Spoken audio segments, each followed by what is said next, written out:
প্রথমে আপনার নাম আর পেশা বলেন। বিনোদ শাহ আমার নাম, পেশায় একজন আধ্যাত্মিক আরোগ্যকারী। আমার কাজ অরা ফটোগ্রাফি আর সাইকিক সার্জারি, বিনা কাটাছেঁড়া সার্জারি। এটাকে আমরা বলতে পারি এক ধরনের আধ্যাত্মিক বিজ্ঞান। মেডিকেল সায়েন্স হলো মেডিসিনের বিজ্ঞান, আর আধ্যাত্মিক বিজ্ঞান হলো মানুষের শরীরের বিজ্ঞান। আমাদের শরীর, মন এবং আত্মা, আমরা বলি রুহ অথবা আত্মা, ঈশ্বরের ক্ষমতা নিয়ে বিজ্ঞান। কেউ যদি আধ্যাত্মিক শক্তি অর্জন করে কোনো রকম সাধনার মাধ্যমে অথবা কোনো আধ্যাত্মিক প্রার্থনা অথবা নামাজ পড়ার মাধ্যমে বা এই ধরনের কিছু, এতে করে অন্য মানুষকে আরোগ্য করার আধ্যাত্মিক ক্ষমতা পাবেন। এই হলো একজন সাধারণ মানুষ আর আধ্যাত্মিক ক্ষমতা সম্পন্ন একজন মানুষের মধ্যেকার পার্থক্য। এটা হলো ক্ষমতার বিজ্ঞান, অদৃশ্য ক্ষমতার বিজ্ঞান। এখন প্রত্যেক মানুষের মধ্যে দুই ধরনের জিনিস বিদ্যমান থাকে, একটা হলো তার দৃশ্যমান শরীর, আর একটা হলো তার আত্মা, রুহ। এখন রুহ সম্পর্কিত বিজ্ঞান মানে আত্মা, এটা 99%, আর শরীরের বিজ্ঞান 1%। এখনকার দিনে প্র্যাকটিস করা হয় মেডিকেল সায়েন্স, মেডিসিনের বিজ্ঞান, মানুষের শরীরের বিজ্ঞান নয়। আর প্রত্যেক ধর্মের উদ্দেশ্য হলো মানুষের শরীরকে সুস্থ রাখা সারা জীবন ধরে, এবং জীবনের প্রধান লক্ষ্য অর্জন করা। আমাদেরকে এই অদৃশ্য ক্ষমতার বিজ্ঞান সম্পর্কে জানতে হবে, ঈশ্বরের ক্ষমতা। আপনি কি ভূমিকা বাদ দিয়ে আপনার প্রশ্নটি করবেন?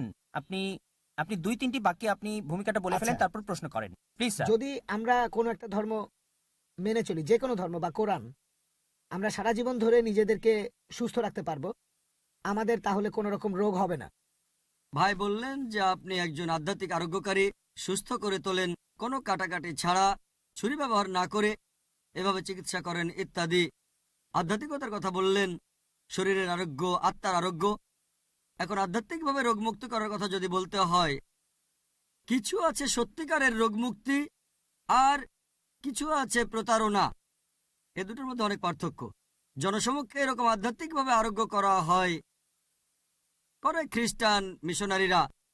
আমি এরকম কয়েকটা অনুষ্ঠানে গেছি, খ্রিস্টান মিশনারিরা হয়তো একজন মানুষকে স্টেজের উপরে নিয়ে আসলো, লোকটা খোঁড়া ছিল, হাঁটা শুরু করলো, অথবা সে অন্ধ ছিল, দেখতে পেয়ে গেল। এরকম আরো অনেক দেখবেন। আর আমি জানি না আপনারা দেখেছেন কিনা, আমি কিছু ডকুমেন্টারি দেখেছি, সেখানে দেখানো হয়েছে তারা এই কাজগুলো কিভাবে করে, রহস্যটা কি। আর আমাদের ইসলামিক রিসার্চ ফাউন্ডেশন, এখানে আমরা রিসার্চ করি ইসলাম আর কম্পারেটিভ রিলিজিয়ান, এর সাথে প্রাসঙ্গিক বিভিন্ন জিনিস সংগ্রহ করার চেষ্টা করি।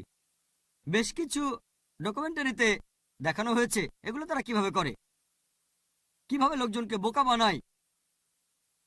যেমন ধরেন, তারা হয়তো দেখালো যে একটা পঙ্গু লোক দর্শকের মাঝে বসে আছে, আরোগ্যকারী সেখানে গিয়ে লাঠিটা হাতে নিয়ে বলল, যিশু খ্রিস্টান নামে বলছে দৌড়াও। লোকটা দৌড়ানো শুরু করলো। তবে যে লোকটা দৌড়াচ্ছে সে বসেছিল ডান দিকে, আর যে পঙ্গু লোক সে বসেছে বাম দিকে। তাহলে বুঝতেই পারছেন সবকিছু আগে থেকে প্ল্যান করা ছিল, সবকিছু সাজানো। আমি তাদের বলি, সত্যি আধ্যাত্মিক আরোগ্যকারী হলে আমার হাসপাতালে চলে আসেন, আমি মেডিকেল ডাক্তার। আমি তাদের বলি, আমার হাসপাতালে আসেন, অনেক রোগী আছে, আরোগ্য করতে পারলে পুরো ফ্যামিলি ধর্মান্তরিত হবে। যদি আধ্যাত্মিক আরোগ্যকারী হন, আর যদি এটা সত্যি হয়, আপনার মতো কয়েকশো মানুষ হলেই চলবে। এইসব সরকারি হাসপাতালগুলো দরকার কি বলেন? না hospital, Sayan hospital, KEM hospital, আপনাকে চাকরি দেব।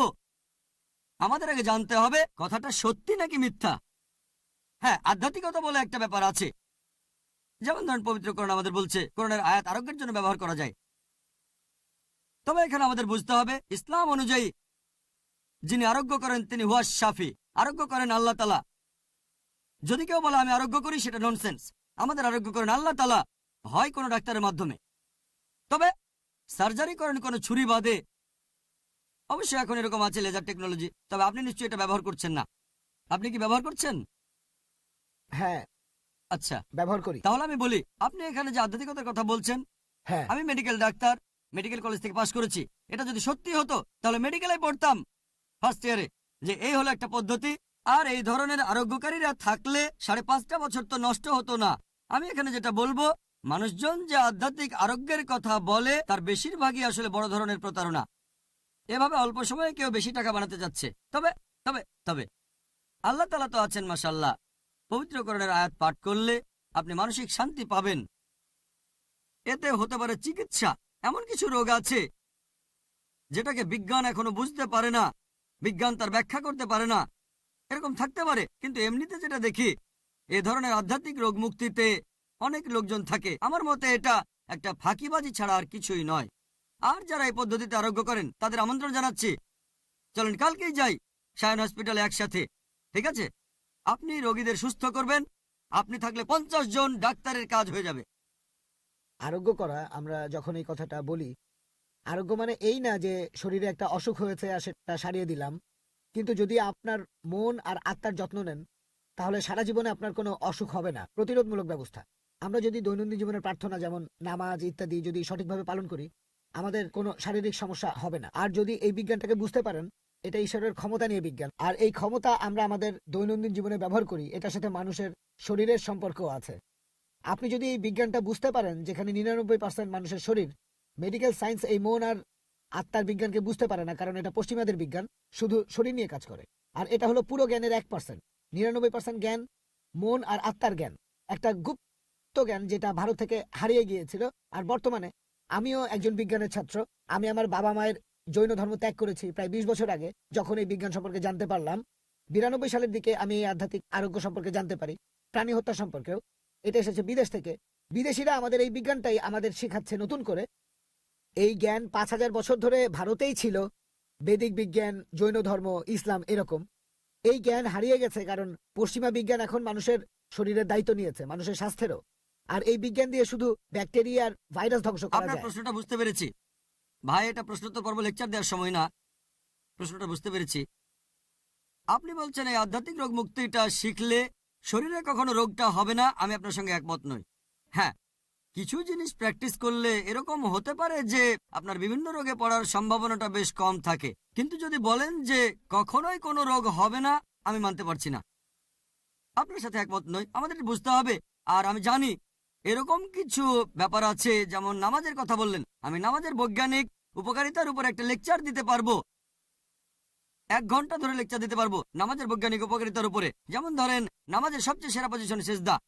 যখন সেজদায় যাবেন তখন শরীরের সর্বোচ্চ পয়েন্ট মানে কপাল ঠেকাবেন মাটিতে। যখন এই পজিশনে যায় তখন কি হয়, আমাদের ব্রেনে রক্তের সাপ্লাই বেড়ে যায়, ব্রেন সুস্থ স্বাভাবিক থাকে। এতে করে চিল ব্রেন হওয়ার সম্ভাবনা কম থাকে। চিল ব্রেন মুখের স্কিনের এক প্রকার রোগ। যখন সেজদা দেই তখন ব্রঙ্কিয়াল ট্রিতে ড্রেনেজ হয়, শ্বাসনালী রোগ হওয়ার সম্ভাবনা কম থাকে।